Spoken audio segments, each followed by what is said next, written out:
Hey guys, my name is Desiree and this is Criminally Focused.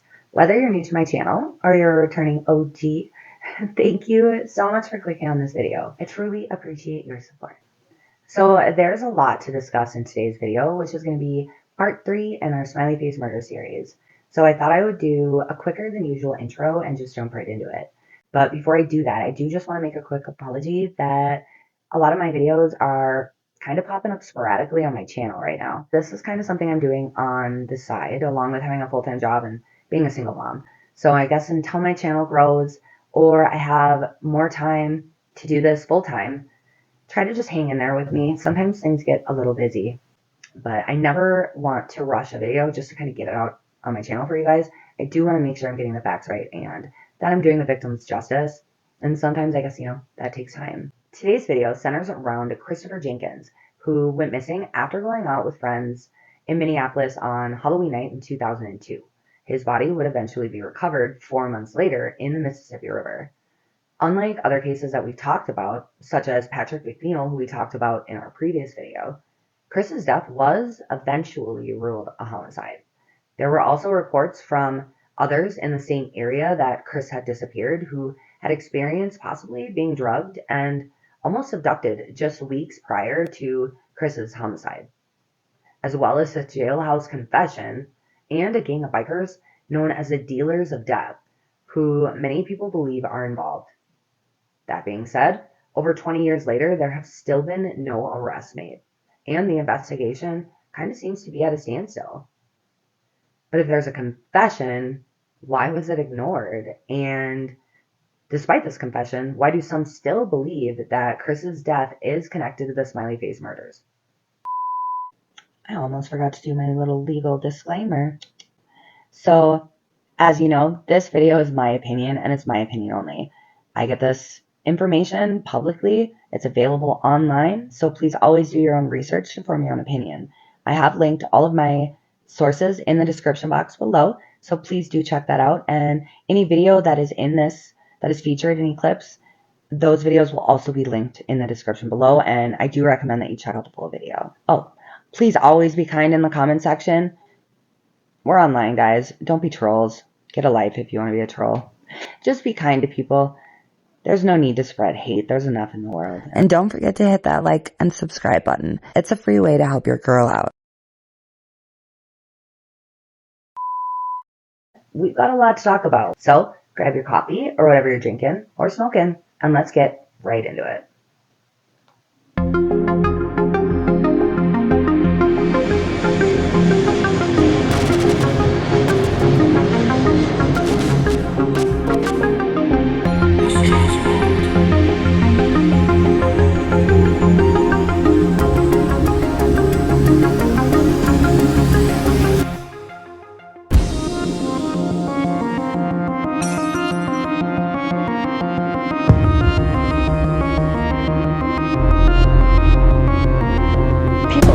Chris have murdered before him, and they've also murdered people after him, and those people are still at large.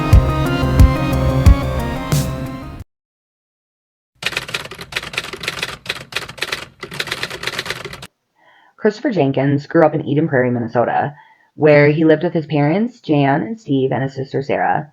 And side note, I think that I've mentioned it in previous videos, but in case you don't know, I was born in Minnesota. So it's really strange to me when a case that I'm looking into happens to be in my own town. Growing up, my family actually spent a lot of time in Eden Prairie, so it's a place that's close to my heart. It's a quiet suburban town located about 18 miles from Minneapolis. Chris was a graduate of Eden Prairie High School, and at the time of his disappearance was a senior at the University of Minnesota. He studied marketing and entrepreneurial management at the Carlson School of Management, which is basically like a school within the U of M that's pretty difficult to get into. In 2003, it currently has an acceptance rate of 53%, meaning basically only half the students that apply are accepted into the program.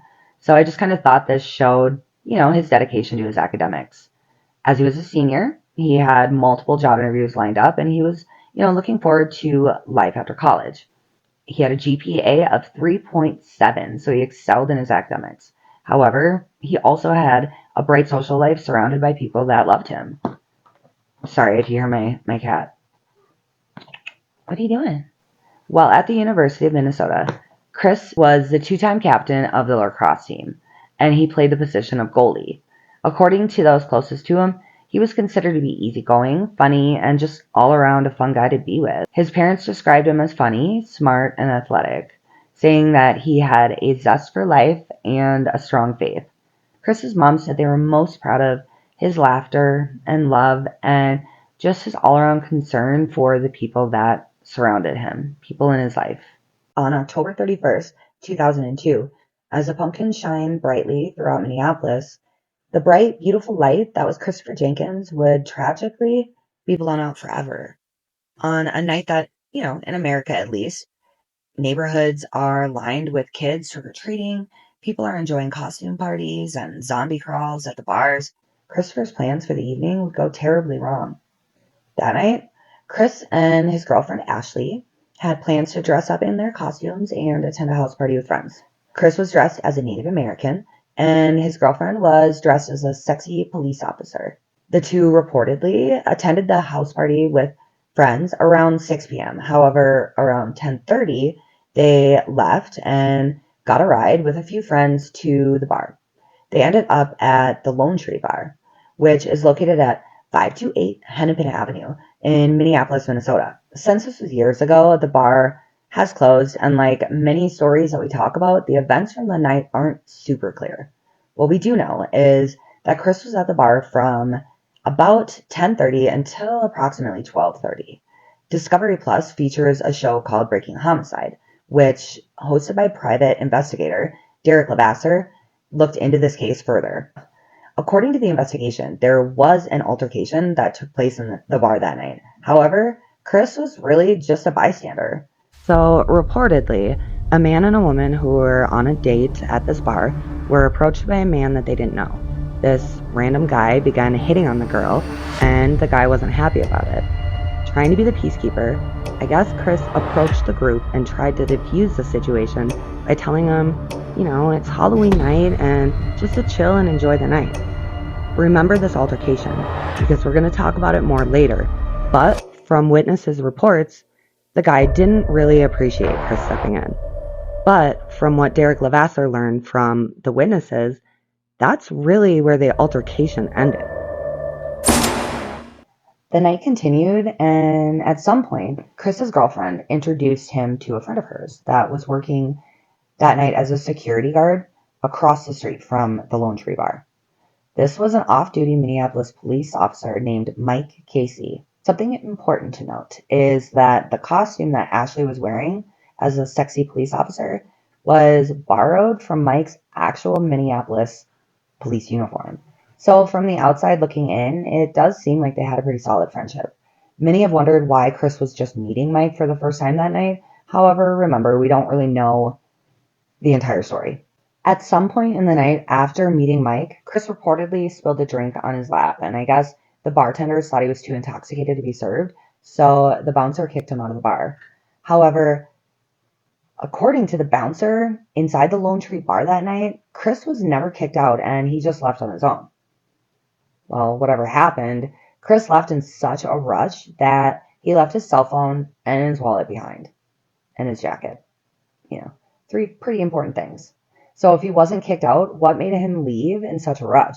Had he planned on, just stepping outside and returning and something happened? Another question that many have wondered is if he was leaving and if he did get kicked out, why didn't his girlfriend Ashley leave with him? And if I'm being honest, this was kind of part of the story that rubbed me the wrong way. I know that if my boyfriend ever got kicked out of a bar, I would definitely be leaving with him. Apparently, from what I've read online, she stayed and continued to party and was driven home later in the night by Mike. The bouncer is claimed to be the last person to see Chris alive that night, and he said he saw Christopher heading in the direction of the Hennepin Avenue Bridge. At this point in the night, it's assumed that Chris was going to walk home after leaving the bar. He was wearing his costume, which was just a brown nylon shirt and pants, slip-on shoes, and a headband with red feathers. He wasn't wearing a coat, and like I said, his wallet, cell phone, and keys were inside the bar with his friends. In October, it's pretty cold in Minnesota, especially at night. I remember never being able to wear my Halloween costume without like a big winter jacket because it was so cold outside. And this Halloween was no different. When Chris left the bar to walk home alone without his jacket, it was around 20 degrees. From where the bar was located in Minneapolis, Chris lived on the other side of the Mississippi River. About 5 blocks from where the Lone Tree Bar was located is the Hennepin Avenue Bridge, and investigators believe that Chris would have used that bridge to go home as it's the most convenient way to go. Originally named the Father Louis Hennepin Bridge after a 17th century explorer that first settled in the area, the name was eventually shortened to just the Hennepin Avenue Bridge. Over the years, the original toll bridge that was built there was demolished, and in 1990, a new bridge was built in its place. Although historians say that it's one of the shortest suspension bridges currently built, the bridge is still massive. It stands 150 feet tall, and the actual drop into the water is 36 feet. It towers above the Mississippi River, allowing the cars and pedestrians to bypass the water below. I'm not sure where exactly his house was located, but from the Lone Tree Bar and Grill to the U of M campus, like the edge of it, it looks like it would be about an hour walk. Nobody knows how far into that walk Chris got, but what we do know is that he never made it home that night. The next day, when Chris hadn't returned to his apartment and his roommates and parents were unable to get a hold of him, they started to worry. It was very unlike Chris to not be in contact with somebody from his immediate circle. Family and friends made over 300 phone calls that day trying to find out where he was. One of those calls was to the Minneapolis Police Department. The police told them they had to wait 3 days before filing a missing persons report, which is so frustrating for families involved when this happens. And I was under the impression that that rule is just a myth, that it doesn't actually exist. But I reached out to the Minneapolis Police Department to just get a little bit of clarification. I didn't actually think I would hear back, but unlike other precincts I've called in the past, the Minneapolis PD actually called me back, so kudos to them. I spoke with the sergeant there, who told me that as far as adult missing person investigations go, there are many things that they consider when, deciding on how quickly an officer should act. What was a person's mood? When was the person last seen? Is there a possibility that the person could just want to be left alone? And overall, are the circumstances suspicious around, their disappearance? The sergeant explained to me that those are just a couple of the things that they consider when trying to figure out the best amount of time to wait until a missing persons report is filed for an adult. So as much as I really don't like it, it does seem that the rules could have allowed for the police to require the 3 days before filing the report. I mean, it sucks, but in the days following Chris's disappearance, hundreds of people joined in on the search, including rival lacrosse teams. They searched up and down the banks of the Mississippi River near the Hennepin Avenue Bridge, and they even searched a small island off the river called Nicollet Island. They were unable to find any signs of Chris anywhere. The family also hired bloodhounds with a different handler, and they brought each in on separate days. Both dogs picked up Chris's scent outside of the Lone Tree Bar. Next, they traced his scent across the street from the bar to a pizza restaurant known, at the time as Times Square's Pubs and Subs. Then they followed the scent into a specific parking spot inside a parking garage, which was located next to the restaurant. Later, blood drops and a red feather that were possibly from Chris's costume were found in the garage. From everything that I read online, the blood and the feather was never tested. When the Minneapolis police did begin to look into Chris's disappearance, 5 days had passed since he had last seen, and a lot can happen in 5 days. So, understandably, unhappy with the way that the police were handling the situation, the Jenkins family took things into their own hands and hired a private investigator by the name of Chuck Lesh. For months, family and friends continued their search for Chris. However, the search would come to an end on Thursday, February 27, 2003. 4 months after Chris's disappearance, his body was found floating face up under the 3rd Street Bridge in an area known as the Horseshoe Dam.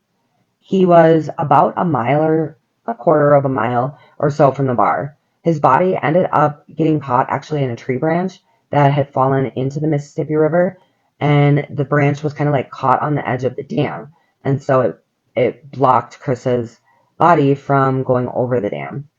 Chris was found still wearing his Halloween costume, and his arms and his legs were crossed.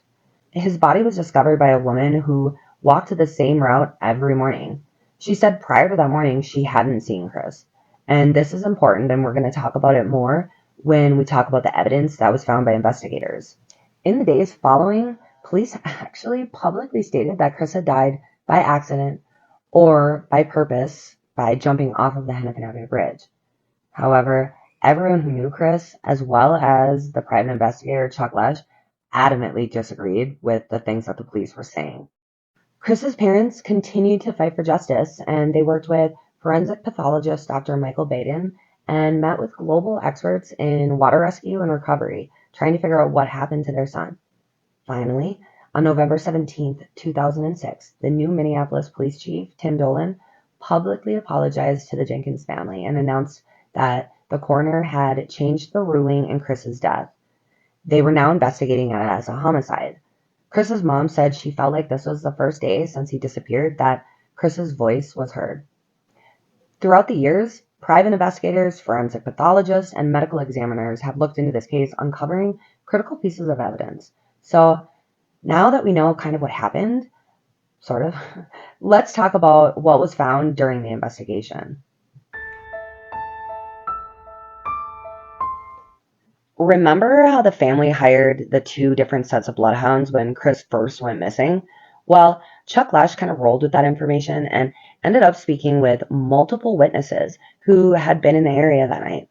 Many of them reported that they saw a gang of at least 10 men attacking a man in front of the pizza restaurant, which was across the street from the bar. Apparently, nobody felt the need to step in or call for help, which is pretty disturbing in itself, and unfortunately, there aren't any public records of the assault that happened that night. It's because of this that Chuck couldn't really pinpoint the exact time of the incident, but many wonder if it could have been around the time that Chris left the bar. Could Chris have been jumped like right outside of the restaurant and brought to the parking garage where the bloodhounds had picked up his scent, traced it to the parking spot, and found blood and feathers? What do you think?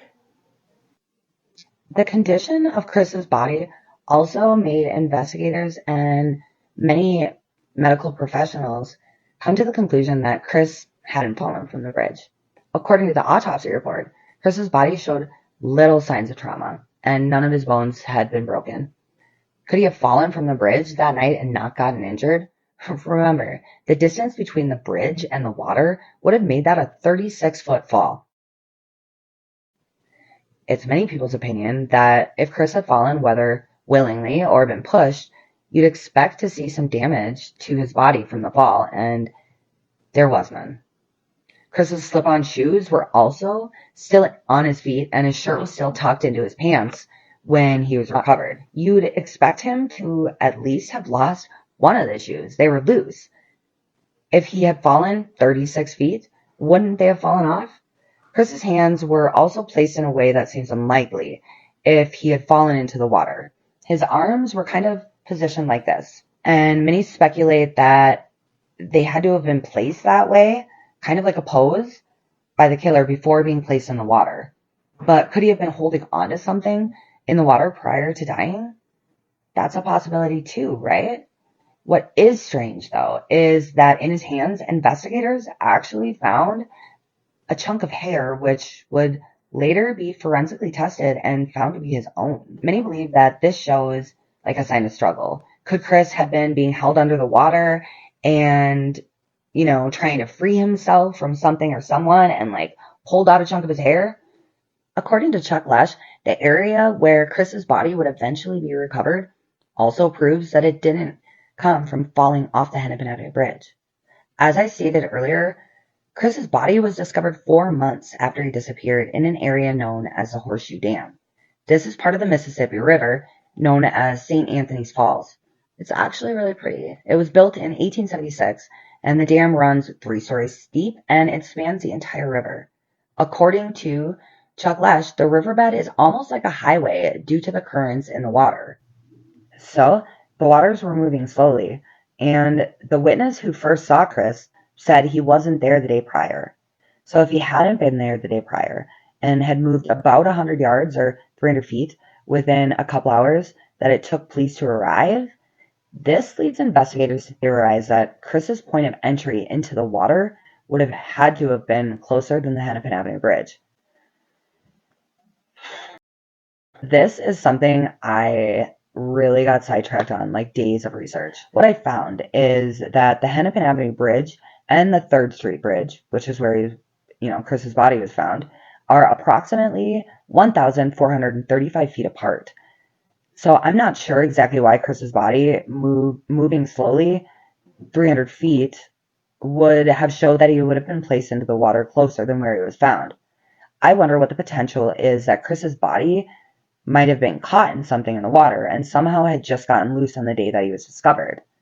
However, I get caught up on the fact that Chris's body showed little signs of decomposition according to the autopsy report. This honestly leads me to believe maybe that Chris's body was placed in the river on the day that he was found.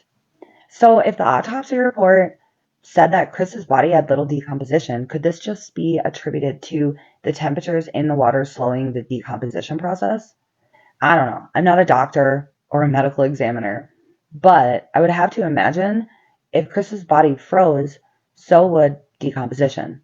Kevin Gannon believes, however, this instead points to the fact that Chris hadn't been dead the entire time he was missing, and instead he had been abducted and held before eventually being killed. Considering Chris's body was also found floating face up, that does give Gannon's theory a little bit of credit. Because if you remember from part 2, we talked about different body positions in the water after death, and face up is not a normal way to be found. Typically, bodies are found floating face down. So let's talk more about the theory that police had regarding the level of Chris's intoxication versus what was reported on his autopsy report. Initially, the police theorized that Chris had been incredibly drunk and fell or jumped off the bridge. Well, according to the medical examiner's report, Chris's blood alcohol content, or BAC, was low and it wasn't enough to cause impairment. If you remember from part 2, we kind of talk about the way that our bodies naturally produce alcohol during the decomposition, called postmortem alcohol production. Basically, as the body begins to decay, bacteria begins to grow. The bacteria is then converted into ethanol, or alcohol, from the sugars inside of our body. According to the medical examiner, Chris had a BAC of 0.12. So when taking into consideration this natural production of alcohol, Gannon estimates Chris entered the water at no more than 3 drinks. Not enough for a man of Chris's height and weight to have been drunk. Forensic pathologist Cyril Weck agrees and doesn't think that Chris would have been impaired by alcohol at all at the time of his death. So with the low level of alcohol reported, was the issue maybe that he wasn't drunk, but could Chris have possibly been drugged? Kevin Gannon and Chuck Lesh both point to the autopsy report, where the date rape drug GHB was listed as being found in his system. We talked more about that date rape drug previously. However, many have argued that Chris wasn't drugged and that the levels in his body were just natural. And I tried really hard to understand the production of GHB, just so I could explain it to you, but it's all pretty much over my head. So, according to the autopsy report, Chris's level of GHB was 57 micrograms per milliliter, and it was tested through his liver tissue versus his blood, which helped them get the most accurate results. Dr. Weck believes that these numbers, like his BAC, are normal for someone who had been decomposing for months. However, GHB also has an incredibly short half-life, meaning that it has a really short lifespan. So just because his levels were low at the time of his death doesn't really mean that they weren't higher when he was abducted, especially if he had been held before being killed and put in the water. The fact that Chris's body had no bruising on it, as well as no broken bones, was also a red flag to his family. Remember, he's a goalie. A goalie for lacrosse, their bodies get beat up, and Chris had no bruising anywhere on his body, which was very unlikely for him, according to his family. So it's kind of important to note here that on the show Breaking Homicide, Derek Levasseur actually speaks to a man who claims to have had kind of the same experience that Chris had just weeks prior to his disappearance. According to this particular man, he arrived at the Lone Tree Bar that night with a couple of his buddies. It was the first and only bar that they went to that night. And when they got inside, the buddy ordered drinks for everyone. The guy said that he took one sip of his drink and thought that it tasted strange. It had a metallic-like flavor to it. After taking the drink, he said he immediately started to feel strange and told his buddy that he just wanted to step outside to get some air. On his way out of the bar, he said he began to lose control of his coordination, and even his vision was starting to get completely messed up. He said at that point, 3 men from the bar's security team grabbed him by his arms and removed him from the bar. They then tried pulling him into a vehicle. Luckily for him, he still had his phone on him and was able to call a friend who ran outside and stopped them from leaving. I guess he just kind of hit his redial button, and the last person he called happened to be his friend inside of the bar. His friend ran outside and stopped them from taking him. Thank goodness for that guy. He probably saved his life.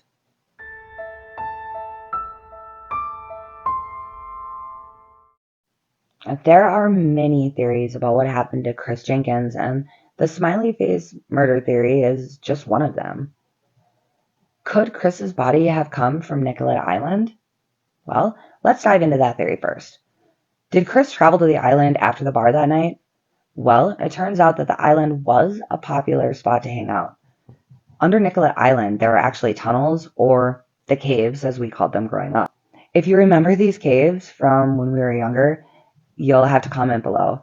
I remember they used to get a lot of attention. It was always known as a fun party spot. However, due to safety issues, the city of Minneapolis made it virtually impossible to get inside these tunnels now. One area of the tunnels under Nicollet Island is actually a place that has been nicknamed Satan's Cave, and it's rumored to be the place for satanic rituals and sacrifices.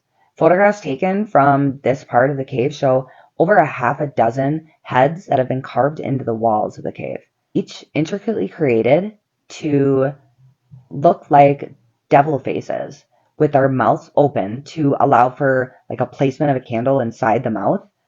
Once lit, the candle illuminates the cave through the devil face's nostrils. And at the center of the cave is an altar known as a chapel. I found this video by a channel called Free For All, and we're going to watch it now, but I've linked the full video below, as well as added it to the Smiley Face playlist, so that way you can watch more of it and kind of check out what the channel has to offer. I like this video that they created because it captures exactly what the area known as the Satan Cave looks like. Ronaldo, what have we found? What have we found?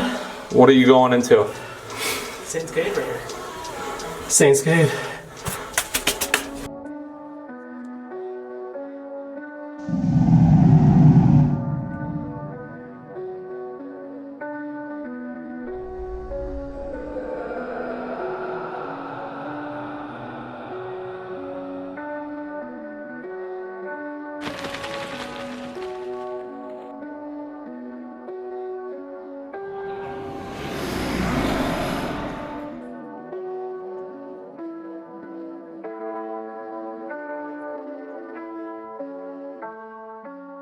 The caves have been linked possibly to Christopher's death because on Halloween night, 2002, there had been reports of a large party that were happening over on Nicollet Island. Some believe that maybe Christopher was picked up by a vehicle along his walk home and brought to Nicollet Island maybe to continue partying. Then they believe something happened in the caves. Maybe somehow, accidentally or purposely, he fell into the water and because of the freezing temperatures, drowned before anyone could get out to him. And out of fear, nobody said something? I mean, I would hope that's not the case. If you're watching this and you know something, his family deserves to know. Another theory about what happened to Christopher Jenkins has to do with a motorcycle gang called the Dealers of Death. If you're watching this and you're from the Minneapolis area, comment below and tell me if you had ever heard of this group. I don't even know, are they still in existence? I had never heard of the group. The Dealers of Death is a motorcycle gang that originated in Iowa. however, eventually moved to New Brighton, Minnesota. Reportedly, the gang was ran by a guy named Jeremy Lynn Alfred. However, in 2006, he was sentenced to life in prison. Just 4 years after Chris disappeared, Jeremy and his younger brother killed their roommate, get this, using a hammer, a barbecue fork, knife, and then they set the trailer on fire with his body inside. The two then stole the man's work truck and drove it to Iowa and ditched it into a lake. Jeremy was 23 at the time, and his brother Louis was only 17. Both were tried as adults.